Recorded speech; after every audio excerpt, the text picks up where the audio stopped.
Two cooks in the kitchen. Let's make French onion soup. Kelly's not sure about this recipe, so I've got to make it really good and convince her that she really actually does like French onion soup. So I've begun with 2 pounds of onions, and I have peeled them and cut them lengthwise. And I want to slice these very thinly, so I'm going to use the mandolin, which will help with that and get all the slices pretty uniform. We're still in the middle of the raging pandemic. Tomorrow is New Year's Eve, and you know, it's as bad as it's ever been. And so I'm not going to run out and buy a whole bunch of onions of one particular kind just to make this soup. I'm going to use the ones we have, which happens to be 2 sweet onions and 1 yellow onion. In the summer, when they're available, I have another onion soup recipe that I'd like to make using the Vidalia onions. Vidalia, that's what they are. Vidalia. Vidalia onions from Georgia. Those are sweet and very, very tasty, and they'll make a really nice onion soup. But really, you can use whatever onions you have on hand. It's still going to come out great no matter what. So I'm just going to set about the business of cutting these, slicing them very thinly, and when I get that done, we'll come back and start cooking them.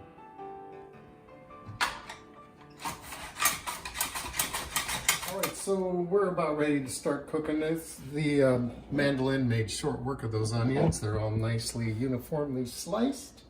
I have an entire cube of butter in my pan, melting, and this is on fairly low heat, and we're going to add the onions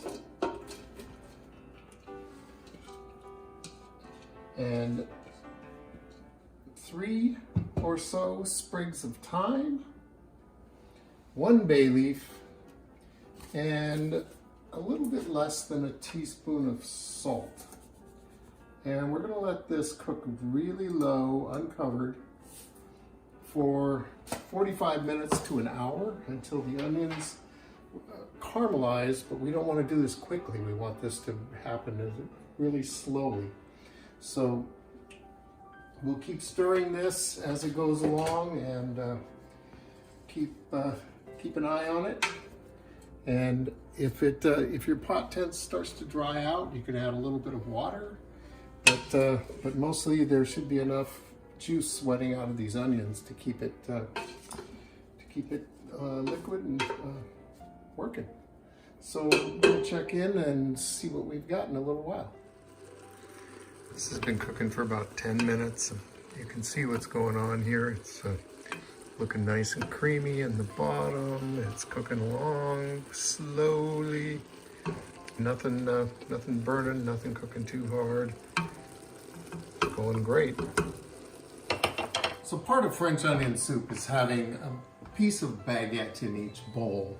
Now ideally you would have 8 to 10 ounce ramekins for this, and so you plan your bread to be able to fit in the top of whatever you're serving with.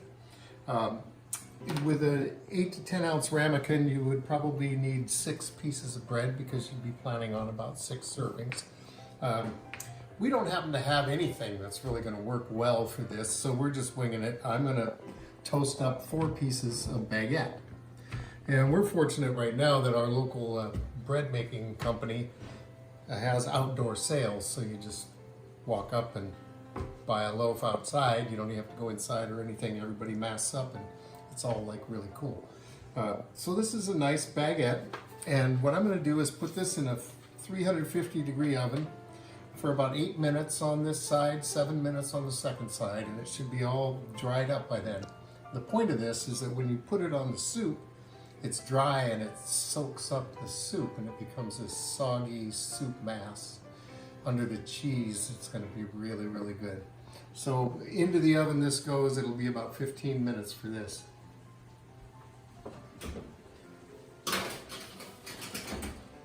All right, so our onions are super soft now. They've had their 45 minutes.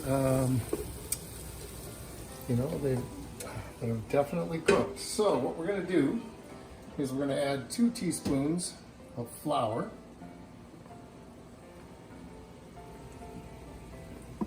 And then we're going to cook this for a minute, stirring and all. I kind of like to spread the flour out as it goes in so I don't get lumps.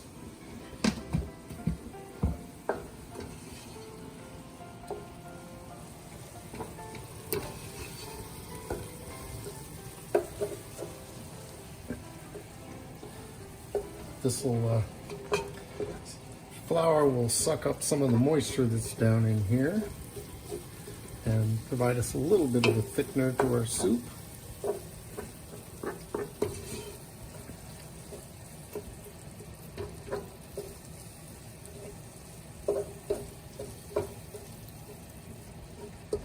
think that's stirred in pretty good here.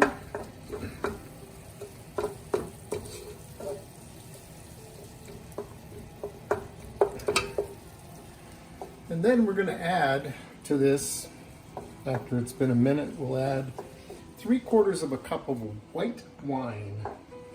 Now the thing about cooking with wine is, you know, it doesn't have to be your best wine. I'm not going to put a Rombauer in here or anything, but it needs to be a wine that you would enjoy drinking because you're going to taste it in your food. So make sure that, you know, you don't just get a bottle of wine for cooking that you would never drink. Get something that you would drink.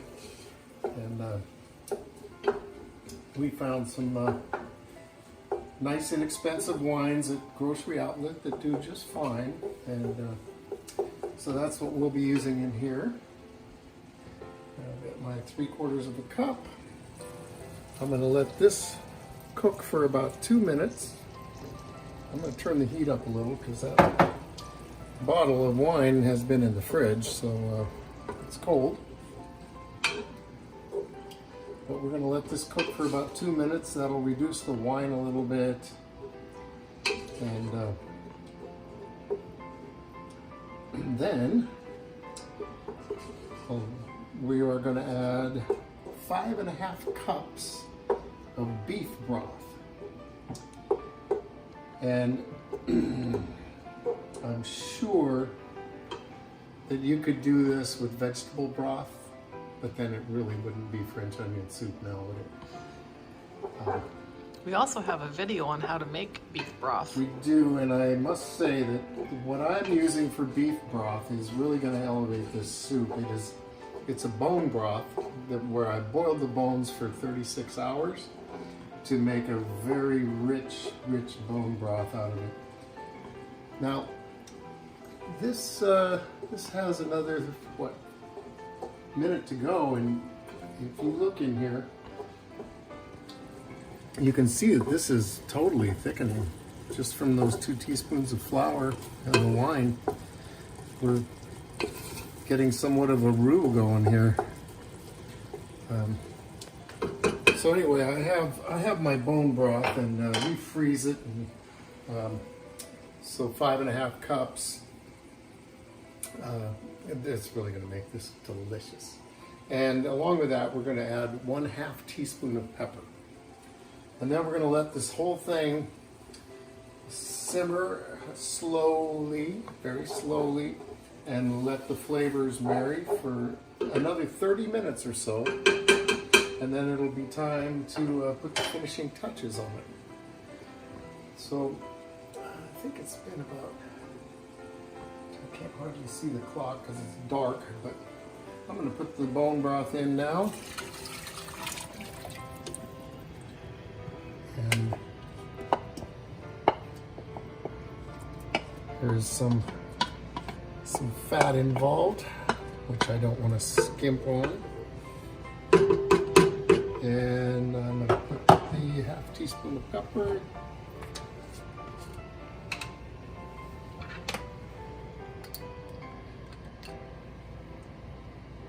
Okay, and that is the soup portion of our adventure here. It's going to, we're going to let this cook now for I think I'm going to wait till it simmers and then start my half hour then, because I really want these flavors to all marry, and I want to come up with a rich French onion soup. All right, so we've had our 30 minutes of flavor marrying here. I'm going to pull out the bay leaf. Oh. And then I'm going to go to the ramekin, and I just somehow have the feeling that this is going to fit perfectly. We'll find out. So we're serving this family style. One ramekin.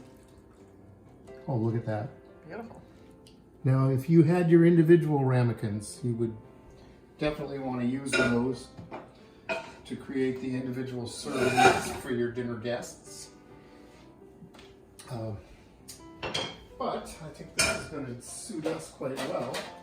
So we have our soup, we have our baguette that we have croutonized.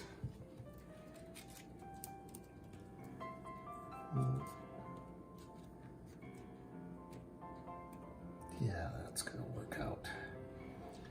And then we have Gruyere cheese. Now I got half a pound of Gruyere cheese, and we will see. What you really want to do is be covering the whole surface of this.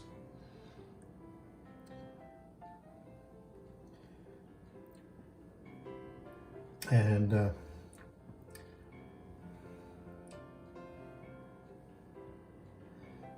for your individual ramekins, you know, it's fine to let the cheese hang over the edge of the ramekin a little bit. It looks kind of classy. But you don't want to skimp on this. You want plenty. I think that looks pretty good right there. So with this, we're going to go under the broiler. And this should really only take a couple of minutes. We're just going to get the cheese melty. And we'll do it in a pan just in case of accident.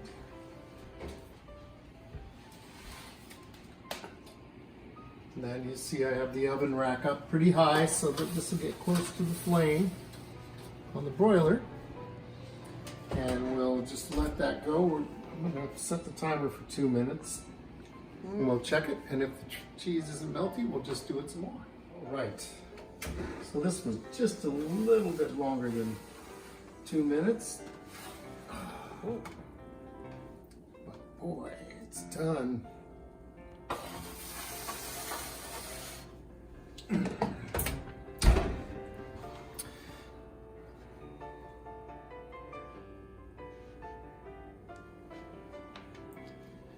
Yes, indeed. There you have it. French onion soup. And we're going to serve this up and have a taste of it. All right, so we've dished up our individual bowls here. Imagine, if you would, cutting into your personal ramekin of French onion soup. Little slice of the baguette. And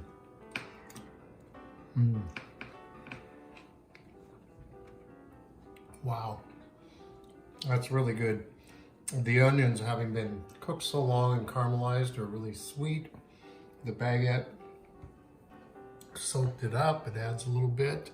And the cheese, of course. The Gruyere is rich and a little bit sweet, so it makes a very nice combination. So thank you for watching Two Cooks in the Kitchen, and we'll see you next time.